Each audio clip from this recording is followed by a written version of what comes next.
El barrio Granada es uno de los sectores turísticos más conocidos y más visitados de Santiago de Cali, no solamente porque allí abundan tiendas de moda, sino porque recientemente, bueno, no, hace mucho tiempo ya ha venido destacándose con sus restaurantes, con sitios para escuchar música. La verdad es un sector bastante concurrido, tanto por propios como por visitantes. Hoy precisamente nos acompaña Juan Diego Salazar, quien es el dueño del Guayabo, un sitio que se ha convertido en ese atractivo turístico que visitan todas las personas que vienen a Santiago de Cali y también nosotros, los caleños. Hoy conoceremos su historia aquí en Made in Cali.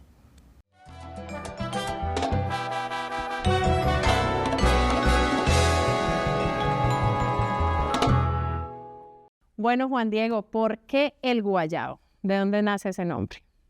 El guayabo es muy fácil, hay un árbol de guayaba coronilla.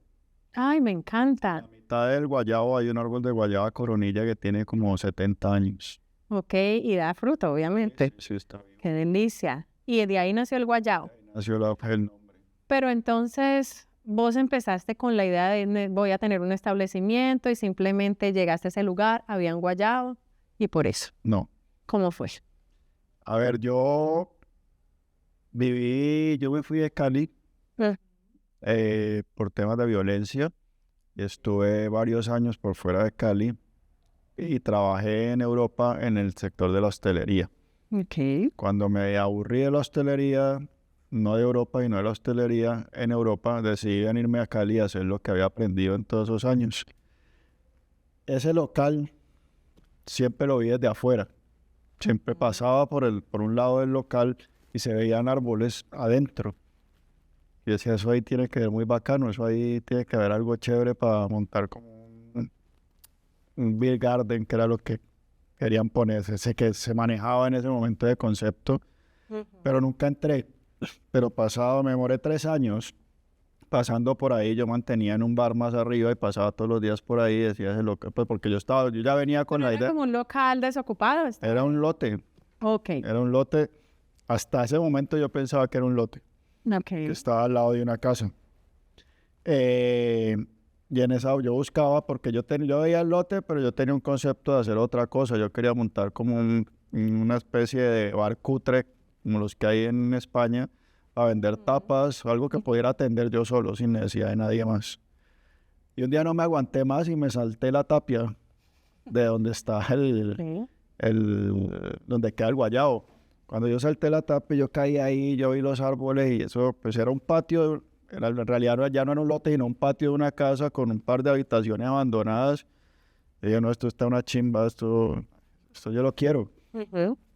La historia es larga, ¿la sigo contando? Dale, Listo. dale, contaba la historia. Entonces, porque ese día pasaron muchas cosas, que eso es lo más bacano de las cosas más bonitas que tiene el guayabo, es la historia de cómo nace. Entonces, yo me fui al bar donde yo me iba a beber todos los días, porque yo en ese momento yo estaba desempleado cobrando el paro en España. Ujú. Entonces no tenía problema y estaba en mi investigación de mercado, le llamaba yo. ¿Qué año era, más o menos? El guayabo abrió en el 2015. Ok. Entonces, yo me fui para allá. Como te digo, en mi cabeza eso era un lote. Ajá. Y llego yo al bar donde yo me reunía con mis amigos, estamos tomando unas cervezas y a mí siempre me han gustado las matas. Entonces yo tengo un platicero que todavía existe y llegó un amigo que tiene una empresa de productos agrícolas Ujú. y empezamos a hablar del platicero. Yo tengo el platicero, no quiere crecer. Y él me dice, mira que a propósito, una señora me regaló un platicero grandísimo, pero no, yo no sé cómo sacar ese platicero. Y yo, pues, ¿cómo así? Vamos y sacamos de berraco, pues, de alguna forma tiene que salir. ¿Dónde es? Entonces, para que ubiquen el Guayabo está en toda la esquina de la 9ª con 21. Entonces me dice, no, ahí al lado de Pampero. Sí, ya. Y yo, ¿cómo así al lado de Pampero? Pucha, la señora tiene que conocer el dueño del lote. Vení, no, vamos a conocer a esa señora, dame el teléfono. El mismo día que te digo que me metí en Te la casa. metiste. Entonces, me dijo, sí, claro, ella llama a Margarita, coge el teléfono, habla con ella. Yo llamé a Margarita. Ve, Margarita, es que, pues, al lado de tu casa hay un lote y pues a mí me gustaría ver si yo me ponía en contacto con la persona dueña de ese lote. Ella me decía, no, pero ¿cuál lote? Ahí no hay ningún lote. Yo, sí, ahí hay un lote, pero yo estoy alquilando la casa, me dicen. Ya, bueno, yo voy y la miro. Pero pues después hablamos y me pones Bueno, para resumir el cuento, entramos a la casa, le dimos toda la vuelta a la casa y este es el último patio que tiene la casa, era parte de la casa. O sea, ella era la que estaba alquilando toda la casa y esto como que no le importaba mucho y lo tenía ahí tirado, O pues. sea, me estás diciendo que el guayabo era parte de esa Es casa que parte. fuiste a ver. Y yo no sabía, o sea, yo llegué buscando quién me diera información del dueño de ese lote. Entonces, pues nada, nos pusimos a hablar. Yo le dije, no, este es el que yo quiero. Ya me mostró toda la casa es inmensa. Yo no tenía pues ni el recurso ni la idea mía cabía ahí. Entonces nos pusimos a hablar. Yo le dije, mira, pues, yo quiero esto, así sea para vivir, pero pues esto me encanta. O sea, es que eso del Guayabo es como un oasis ahí en la mitad de Granada. Entonces yo, no, yo si sea para vivir, yo cojo arreglo una habitación aquí. En esa época yo vivía en San Antonio, en un aparta estudio, y le dije, mira Margarita, a mí no me interesa este pedacito, y yo pues la única forma que tengo es dejar de pagar el aparta estudio donde estoy viviendo, y pues yo me vengo a vivir aquí, y aquí veo cómo monto el negocio, pensala. Pues vos no lo has pensado para alquilar, pues mírate a ver qué. Bueno, al otro día me llamó la señora y me dijo, vení para que conversemos, y me dijo, hagámosle. Ajá. Entonces me copió y ahí empezó la historia del guayabo. Y ahí me di cuenta, pues yo no sabía, ahí me di cuenta que había un árbol de guayaba porque en ese momento daba mucho más frutos, porque todavía existía el patio. O sea, no había, pues yo ya le he metido adoquines y cosas tratando de conservar la naturaleza, pero entonces eso estaba lleno de guayaba, olía a guayaba. Y pues los amigos, no, que ponerle Beer Garden, que ponerle no sé qué, un poco de nombre en Spanglish que yo detesto. Yo le dije, no, esto se llama como era antes, porque yo estaba pensando en un bar, como cuando uno iba donde el paisa, donde el mono, donde el mango, pues este es el guayabo. Ya, así se queda y así se quedó. Y está perfecto ese nombre. Tiene, Además, ese día fue, bueno, digamos, no coincidencia, pero como que todo conectó Sí. y dijiste, bueno, aquí. Pero empecemos ya hablando de tu historia. ¿Dónde naciste? Yo nací en Cali, Soy de aquí de Santiago de Cali. ¿De qué barrio? el bosque, yo nací en el bosque. ¿Y te criaste ahí? ¿Hasta No, cuándo viviste? en el bosque estuve muy pequeñito, del bosque nos fuimos para la Merced, Ujú. de la Merced nos fuimos para la Flora y después viví en Dapa. La gran mayoría del tiempo viví en Dapa. ¿Tu niñez? ¿Tienes hermanos, familia? Tengo dos hermanos medios, el tuyo, el mío y el nuestro. Ok.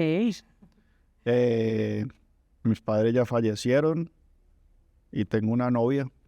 Actualmente. Sí, ¿Tus padres hace mucho fallecieron? sí. Mi padre sobre todo murió hace 24 años, perdón, estamos 22 años. Mi padre murió en el atentado del Nogal, En Bogotá. en Bogotá. Ok.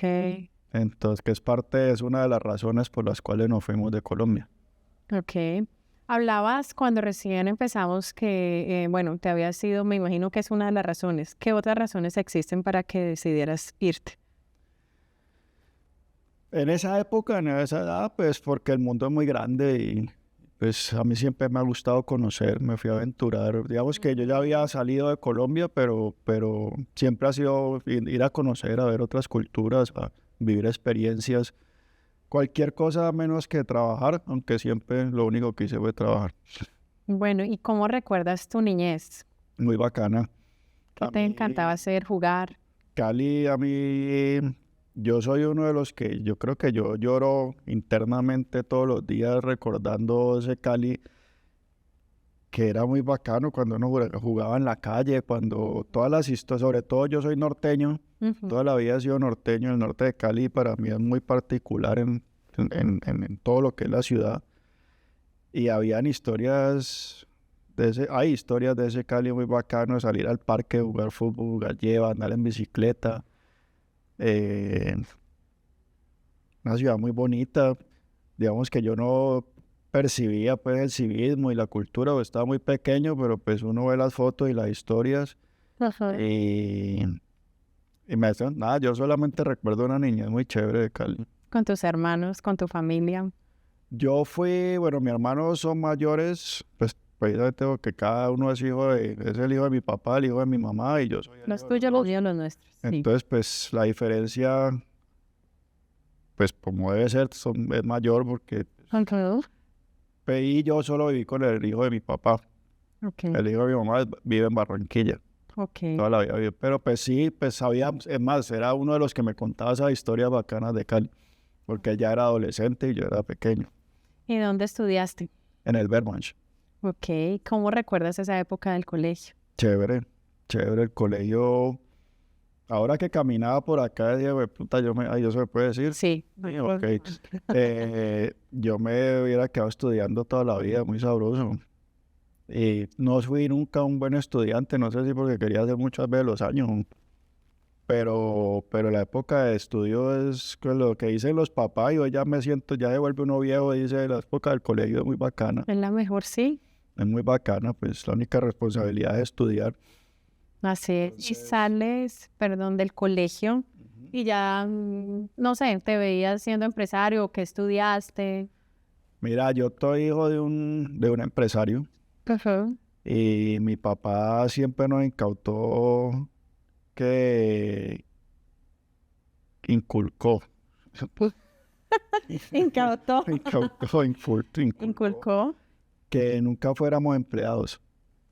De hecho, mi papá tenía un cuadro que era muy controversial porque era en la oficina de él, había un cuadro que decía, el peor día del que tiene un negocio propio siempre es mejor que el mejor día del que trabaja para otro. Eso estaba en la oficina de mi papá y yo me decía, pero bueno, y aquí con todos los empleados que tiene, ¿cómo tiene? Pero él un día me dijo que eso era parte, que él a pesar de que tenía empleados, siempre los motivaba también a que fueran independientes. Ok. Papá siempre nos metió por todos lados la idea de que fuéramos independientes. Yo empecé estudiando publicidad en Bolivariana en Medellín. Me vine detrás de una novia.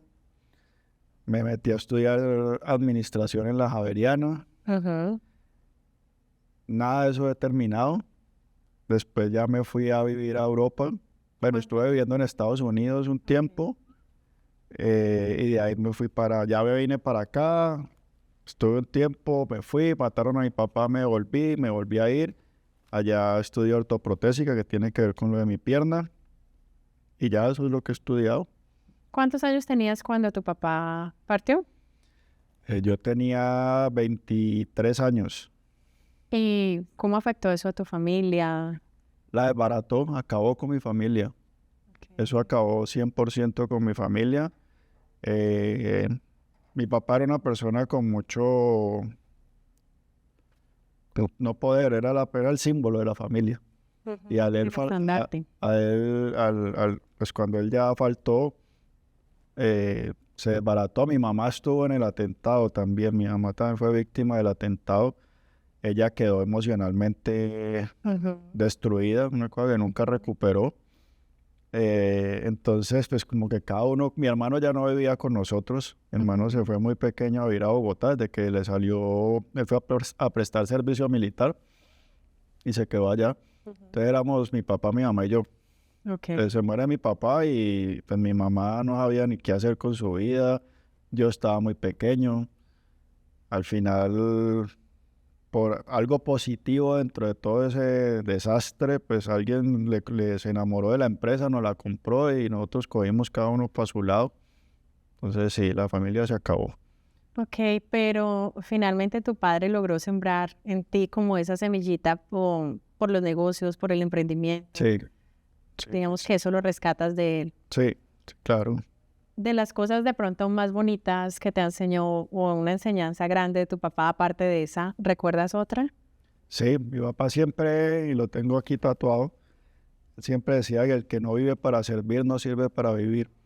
Eso es una cosa que tanto mi hermano Mauricio, que es el hijo de él, y yo lo tratamos de aplicar mucho. Aunque es difícil servir.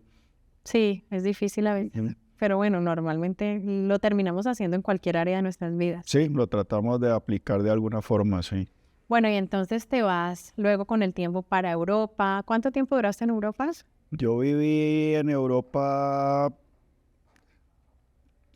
creo que son 12 años, porque tengo unos lapsos que me quedan pues a raíz de todo lo que pasó con lo del atentado, yo tengo ciertos pedazos de mi vida que no he podido tener claros. Como hay momentos en los que me fui y yo ni sabía dónde estaba, ni para qué me había ido. Entonces, pero son como, sí, como 12 años, entre 10 y 12 años. Porque yo fui y volví, pero largo, 10 años. Ok. De tu experiencia en Europa, ¿qué rescatas? Como, ¿qué aprendiste? ¿Qué aprendizaje te trajo este viaje? Me encantó Europa. Eh, pues como dice Facundo Cabral, es como el hermano mayor o el abuelo del planeta. Me gusta su forma, su cultura, su educación, su respeto, con todos los errores, pues, porque terminan siendo humanos también. Entonces, Vale. pero pues hay muchas cosas que trato de aplicar, que son difíciles en Colombia aplicar, pero sobre la honestidad de la palabra, no sé, me sentía muy seguro cuando hablaba con alguien, sentir que estaba hablando con alguien que era transparente, Ajá. el compromiso, la puntualidad, muchas cosas bonitas de Europa. Bueno, ¿y qué te hace volver a Cali? A mí me gusta mi ciudad, me encanta, o sea, su ubicación geográfica me encanta. eh, La gente en ciertos momentos me parece muy bacana. El caleño cuando es auténtico, es muy bacano. Lastimosamente tenemos un lastre gigante que acabó con lo que era el caleño auténtico, que fue el narcotráfico. Eso Ajá. yo siento que todavía se siente. Yo no sé si hay o no traquetos en Cali, pero se siente que eso dejó un legado de facilismo, de falta de palabra, de todo. La delincuencia se volvió algo como muy normal, lo normalizamos. Pero la ciudad, la salsa, la música, a mí me encanta, la brisa caleña, el río Cali, me encanta. Y eso me hizo volver. Pero sabes que yo sí siento que hemos recuperado un poco más de eso. Yo sí, digamos que tengo la fortuna de conocer mucha gente, como vos lo decías, auténtica. Creo que seguimos siendo también muchos los que somos auténticos y los que queremos, al igual que tú, ver esa Cali bonita, florecer, que bueno, lo estamos haciendo. El guayabo llega entonces a tu vida. ¿Esto es una propuesta tuya? ¿Nace de ti? Sí, mira que pues con esa vena, digamos que yo la única vez que he sido empleado en mi vida fue en Europa, pues porque allá por muchas razones es muy difícil emprender, aunque siempre estaba ahí las ganas, pero era muy difícil arrancar, pues. Entonces, cuando decidí regresarme, pues yo dije, no, pues yo nunca pensé en emplearme. O sea, bueno, yo tengo varias condiciones que yo digo, no, pues para mí es difícil por la pierna, cualquier cosa física. Ujú. También yo tengo un tema, a mí me dio un derrame cerebral a los 19 años. Muy joven. Entonces sí, es un aneurisma. Entonces tengo una falencia en la vista. Entonces, pues yo nunca he pensado, para mí emplearme es como imposible, pues, y más en cosas productivas, pues. Sí, que te exijan. Sí, o que yo diga, bueno, yo de esto puedo vivir, pues yo puedo, no sé, ponerme a evaluar, no sé, pero pues tengo la vena de mi papá y siempre he pensado, o sea, mi opción nunca es ser empleado, pues. Entonces me vine con la idea de montar algo. Como te digo, el concepto no es lo que es el guayabo hoy, pero ¿Cuál fue ese concepto inicial? el concepto, ¿has estado en Europa Sí, y en España? sí. ¿Has visto que en los barrios, Ujú. principalmente, no tanto en las zonas turísticas, pero los barrios en España se caracterizan porque cada barrio, cada sector tiene sus 3 o 4 bares?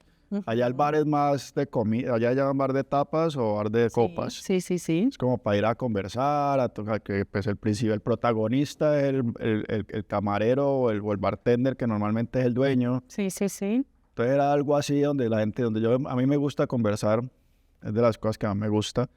Entonces mi primer concepto era un bar así de tapas y copas y pequeñito, que yo no tuviera que moverme mucho. Yo trabajé mucho en cocina, trabajé mucho en barra, trabajé mucho como mesero. trabajé como pixero. Entonces, aplicar todas esas cosas que había aprendido en ese tiempo en un espacio pequeño manejado por mí. Ok. Y con eso te viniste. ¿Y ha cambiado el concepto acá? Sí, claro, el concepto del guayabo. Bueno, el guayabo, digamos que empezó porque el guayabo empieza es el patio Ujú. y tiene dos, o sea, eso es un triángulo perfecto que hasta eso yo creo en la energía, entonces eso es un triángulo perfecto. Entonces acá están las dos habitaciones que yo te decía que que estaban como abandonadas, o estaban viejas, pues no abandonadas, y aquí está el patio. Entonces, en este lado quedó la barra y este lado era donde yo iba a vivir, que afortunadamente no me tocó vivir porque el guayabo siempre ha funcionado desde el primer día. Entonces, en este lado construí más o menos lo que hubiera sido eso en un local pequeño, porque el local que yo me imaginaba no era con patio, era un espaciecito con 4 mesas y una barra. Entonces ahí empezó el guayabo y fue creciendo. Entonces, pues hoy en día, ahí empezó con una plaza. Yo empecé vendiendo choripanes y cerveza. Ok. De hecho, ya que estoy aquí en la Santiago, la primera cerveza que yo vendí fue la cerveza que vendía el maestro cervecero, el primer maestro cervecero que tuvieron ustedes acá. Ok. Y entonces era cerveza artesanal y choripán, yo no vendía nada más. Y aguardiente. Entonces,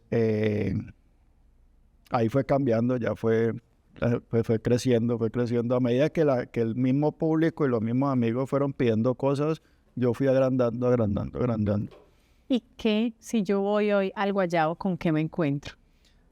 Yo te encontrás con un oasis casi que en el centro de Cali, porque Granada está muy cerca del centro, en donde es un patio lleno de naturaleza, con una música muy bacana, porque trato de todos los días poner música diferente. No estoy casado con un tipo de música, estoy casado con lo que no pongo.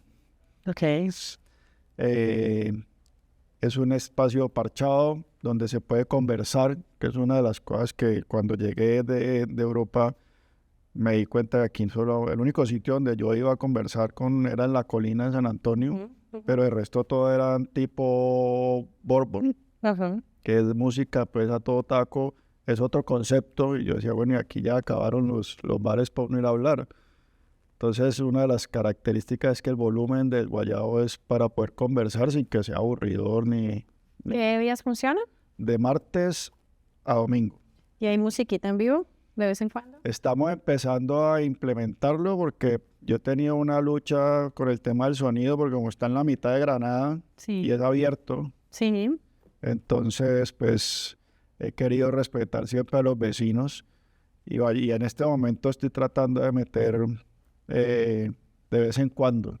De hecho, mañana jueves hay una niña que viene de Chile que está viajando y va a tocar en vivo ahí a capela. Ya, son cosas muy acústicas. Y en cuanto a comida, bebidas, ¿qué nos encontramos? Tenemos el protagonista, que es el choripán, que ese todavía se conserva. Una pizza muy buena, hamburguesas, sándwiches, perros. Tenemos pues toda la coctelería típica. Decías ahora que desde que iniciaste, digamos que ha funcionado este establecimiento. Sí. Pero igual yo me imagino que en el proceso de emprender hay situaciones difíciles. ¿Cuál ha sido de pronto esa situación más difícil que has tenido que abordar en estos años? Pues nosotros pasamos pandemia y paro. Ok. Y yo creo que lo más difícil para todos los emprendedores en Colombia es la guerra que le hace el gobierno a uno. O sea, Okay. y el gobierno no es un aliado, el que sea. No hablemos de política, pero el gobierno que sea que ha habido en Colombia nunca es un aliado. Siempre sentís que tu deuda con el gobierno siempre es grande. O sea, siempre tenés que pensar en el gobierno, en los impuestos, y nunca recibís. De hecho, lo que recibís más del privado que del Estado para ese apoyo, que es que pues, la empresa genera empleo y hay que ayudarle. Entonces, eso me parece, para mí es lo más difícil, porque además es tu gobierno, es tu Estado, y vos sentís que no es tu amigo. Okay. Lógicamente, la pandemia fue muy bonita para nosotros, porque así como nos tocó cerrar, yo cerré con mi socio, cerramos totalmente. y nos dedicamos a hacerle mejoras. Yo le dije al socio, bueno, esta huevonada o nos mata a todos o volvemos y arrancamos y tenemos que estar listos para cuando arranquemos. Entonces, a pesar de todo lo que se perdió en medio de la pandemia, como el Guayabo era de los pocos sitios abiertos en ese momento y con naturaleza, con un ambiente sano, fue el momento en que más nos dimos a conocer. O sea, después de la pandemia fue el momento, eso mantenía full. Ok. Y una cosa que fue peor, que es raro para mucha gente, fue el paro. El paro para los empresarios sí fue muy duro porque vos en la pandemia renunciaste, vos dijiste, bueno, aquí yo no hago nada, ¿yo qué voy a hacer? Yo tengo nada que cambiar. Le metes la ficha y cuando estás como viendo, cogiendo un impulso otra vez viene este paro que en Cali pues fue de la manera que fue. Y eso fue terrible, pues, porque había mucho miedo, no había abastecimiento de las cosas y pues, toda la historia que conocemos. Si hablamos de pronto de eso que enamora el Guayabo, eso que lo hace diferente a otros establecimientos, que, bueno, sí, que lo hace diferente, que es lo que más enamora, ¿de qué hablaríamos? Que tú digas, este es mi plus. El Guayabo es auténtico. El Guayabo no es un render, el Guayabo es un sueño. El Guayabo, desde que vos entras, sentís que estás en un sitio que te quieres quedar. Y no lo digo... A mí me pasaba un fenómeno muy bonito cuando empecé. El Guayabo lo hice yo con un maestro. Las reformas, todo eso me gusta. Entonces, y yo, como te digo, no tenía nada más que hacer, ni tampoco la plata para contratar a nadie. Entonces, cuando yo ya llamaba a algunos... Pues, yo hacía muchas cosas, pero las cosas pues técnicas, yo no las... Entonces llegaba el fontanero a cotizarme y yo llamaba a 3 o 4 fontaneros o 3 o 4 eléctricos para preguntarles cómo hacía una cosa, la otra. Y era muy bacano que ellos no se iban. Ellos me cotizaban, y se parchaban ahí. Ahí hay un murito y todos iban parchando ahí. Y yo decía, pucha, aquí la gente le gusta quedarse. Yo no he arrancado y ya la gente quiere quedar. O sea, si yo tuviera cerveza ahí, le hubiera vendido. Ok.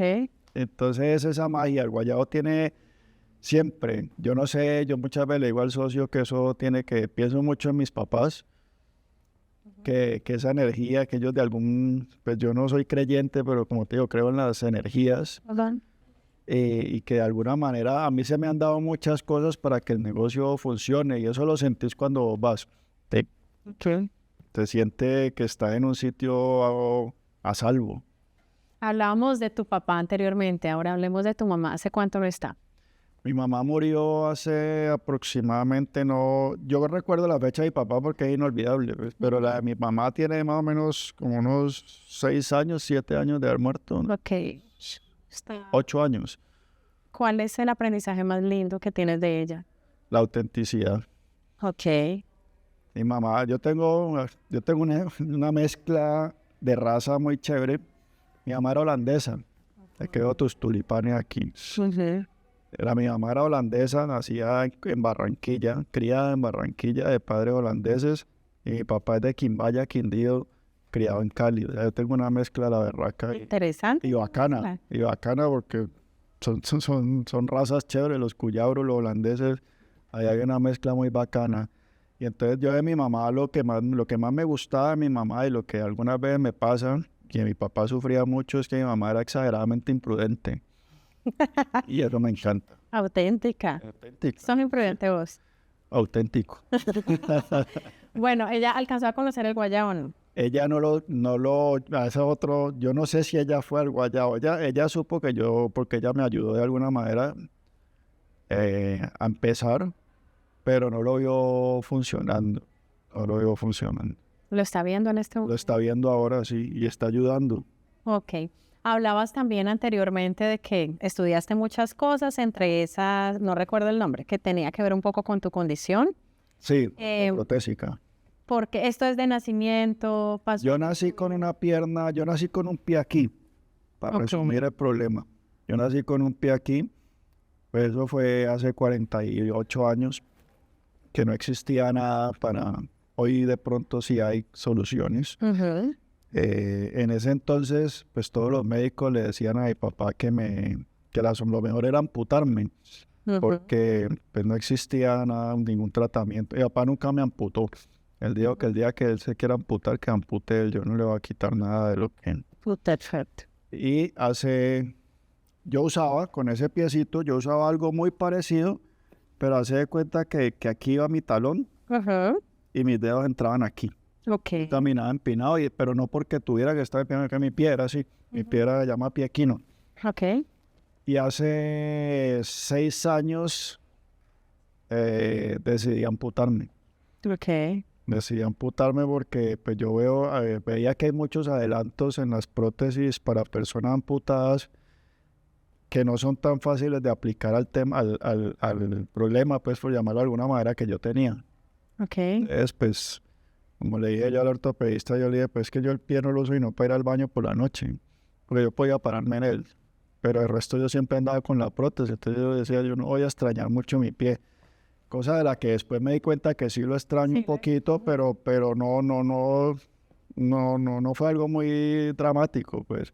Ha sido más dramático otros temas con respecto pues a la medicina, pero el tema de usar la prótesis, pues ya estaba acostumbrado ya a andar con prótesis. No, ya te acostumbraste y como decías, también estás en un ejercicio, en un trabajo que te permite, o sea, libremente manejar tu espacio. Sí, claro, sí. Siempre he buscado eso, o sea, no me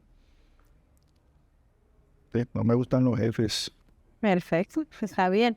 Bueno, ¿tienes hijos? Ah, Y si hablamos del legado del guayabo, ¿a quién se lo dejamos? ¿A quién le vamos a empezar? el legado del guayabo, pues yo creo que el hijo de mi socio podría seguir ahí. Háblanos de tu socio. Juan Guillermo es un compañero, ahí también pasaron cosas bonitas, mira, no tuvimos ningún romance. Mm. Yo ya había empezado a construir el guayabo y el guayabo era, pues ese lote yo empecé, ahí que toda la plata que yo tenía está enterrada, porque lo primero son las adecuaciones que uno nunca ve. Ujú.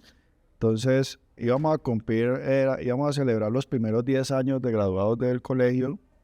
Ya los compañeros sabían que yo estaba como en la película, pues, porque yo llevaba 3 años como loco diciendo que iba a montar un bar, entonces todo el mundo sabía que yo iba a montar un bar, ya parecía un loco, yo sé que no va a montar un bar nunca, lleva 3 años diciendo la misma locura.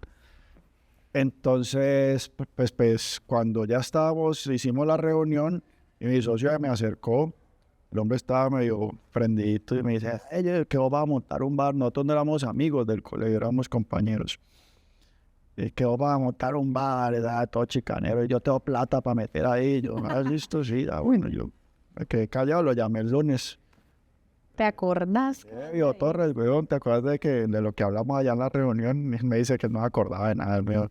Pero pues, muy de palabra mío, sí, claro, sí, no, yo continúo la palabra. Entonces le dije, bueno, pues vení a conocer el guayabo, y él llegó al guayabo y eso era un tierrero, no tenía cara de nada. Pero él siempre me dice que él me vio tan seguro y tan convencido de que eso iba a funcionar, que el man de una me creyó Ujú. y él puso la plata que hacía falta. Entonces somos socios 50-50. Desde entonces, o sea, desde la creación. Sí.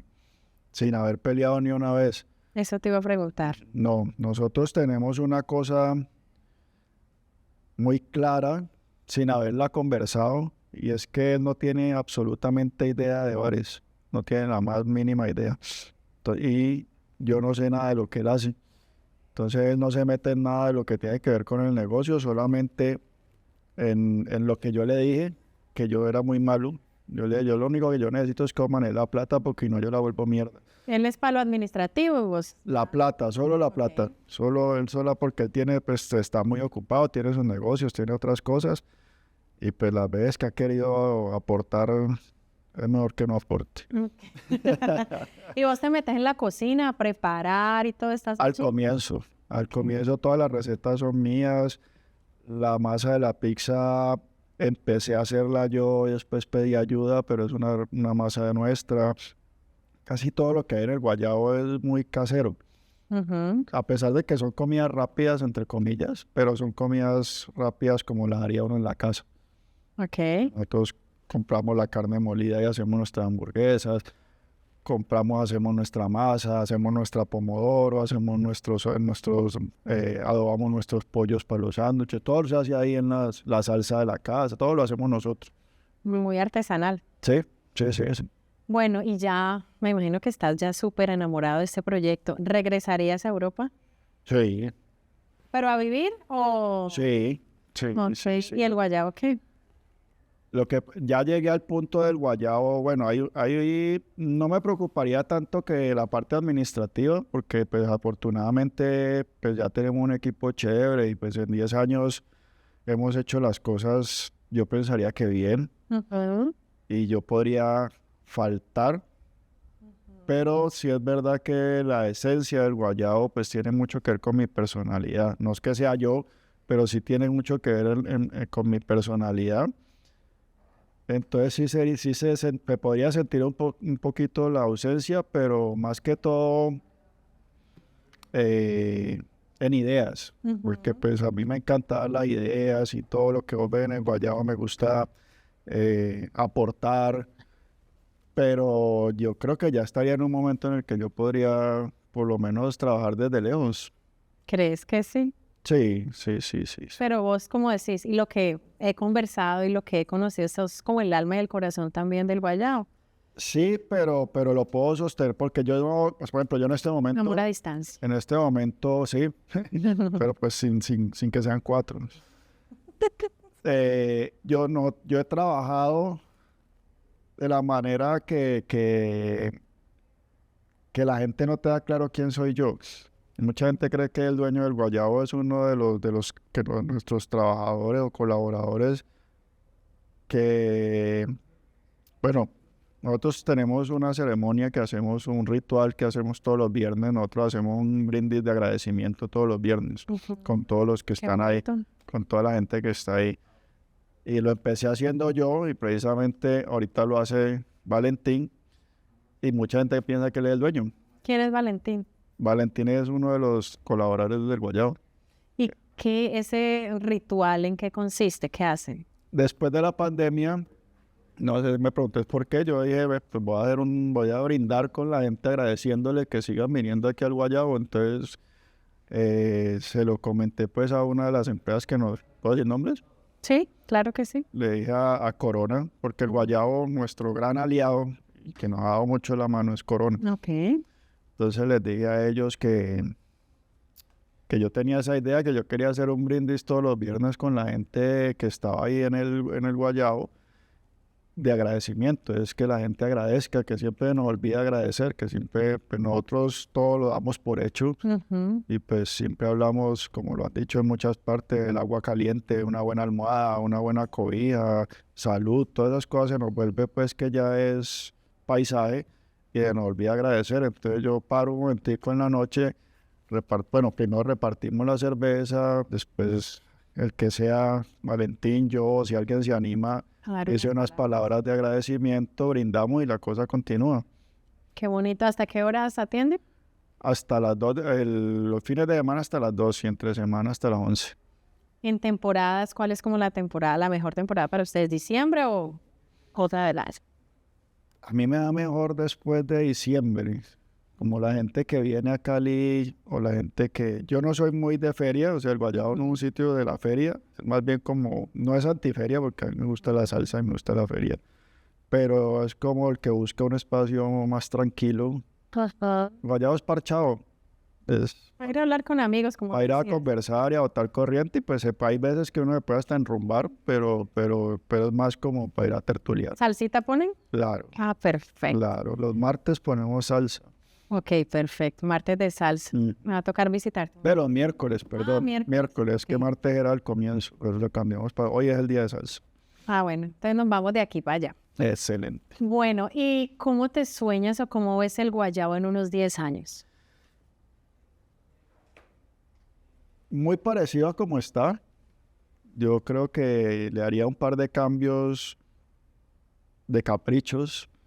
Pues quiero hacerle una barra. En un segundo eso tiene un techo que es como una tapia. Me gustaría hacerle una barra ahí, hacerle allá un segundo piso que es como una cabaña. Que es muy bien organizado. muy mejor organizado de lo bueno organizado que ya está, porque el Guayabo, a pesar de ser un bar, restaurante, está muy bien organizado. Y de pronto abriendo en algún otro sitio, no en Cali, Una sucursal. una sucursal, Pero aquí en Colombia. en donde sea.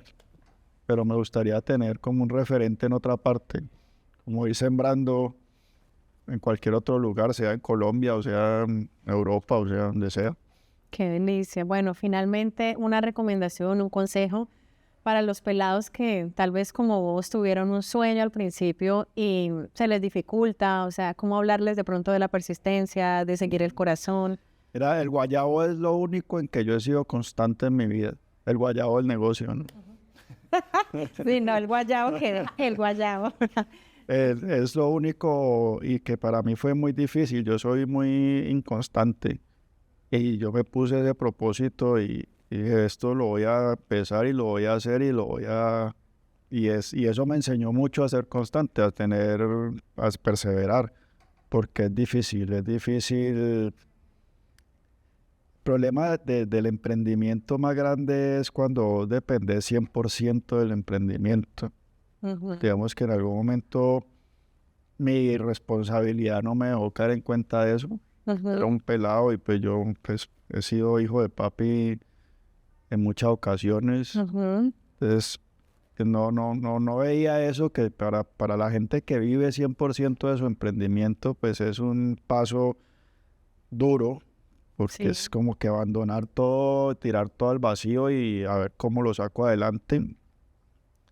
Pero pues si uno cree en su sueño y si uno está seguro, y uno tiene que estar seguro, porque así como le hablé a mi socio, o sea, cuando uno cree en lo que uno está programando, lo que uno está soñando, pues hay que creer de verdad.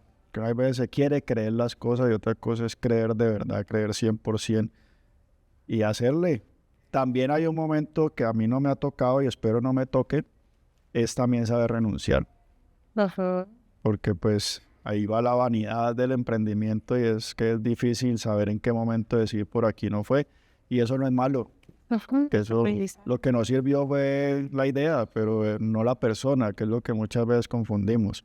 Ok. Que si el emprendimiento no te funciona o lo relacionas con vos, pero no, es una idea que no funcionó, pero vos hiciste todo para que eso funcionara, pero la idea no por vos, a alguien, a los demás no les gustó. Entonces son como ser perseverantes, no ser tan vanidosos, eh, soñar y echar para adelante. Bueno, Juan Diego, qué entrevista tan deliciosa. Gracias. Chévere conocer tu No, historia. chévere, gracias por invitarme y ojalá estas cosas sirvan para Cali. Yo quiero mucho mi ciudad, la quiero muchísimo y anhelo que muchas cosas se mejoren. Así va a ser. Y también auguramos muchos éxitos para el Guayabo.